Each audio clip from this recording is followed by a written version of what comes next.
mudasiba, mubibaho byose muhore muyishima. Muyishime nk'uko bikwiye gukomera kwayo, n'abari mw'isime nimushime Imana. Genda nezerewe kuko mfite Yesu, nawe nezererwa kuko ufite Imana.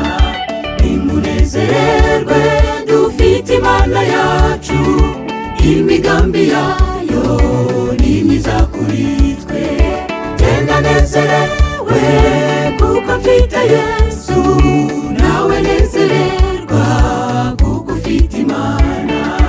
Nimunezererwe dufite Imana yacu, imigambi yayo ni myiza kuri twe.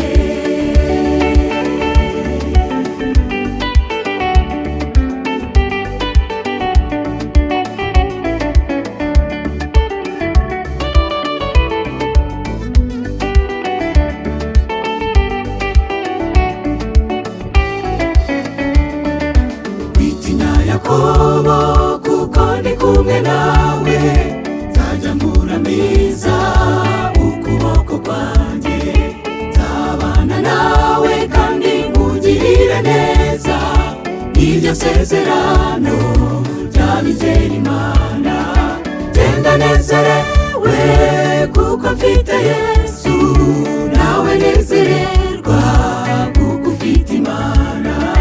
Nimunezererwe dufite Imana yacu, imigambi yayo ni myiza kuri twe. Genda nezerewe kuko mfite Yesu, nawe nezererwa kuko ufite Imana.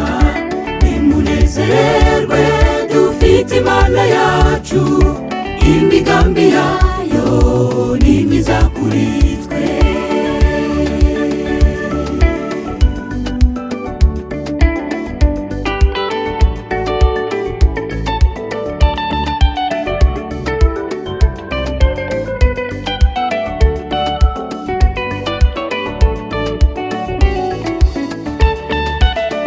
Umuriro nzaba ndi kumwe nawe, ibirimi byawo ntacyo bizagutwara.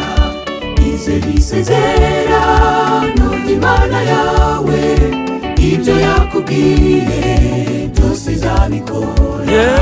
Genda nezerewe kuko mfite Yesu, nawe nezererwa kuko ufite Imana. Nimunezererwe dufite Imana yacu, imigambi yayo ni myiza kuri twe.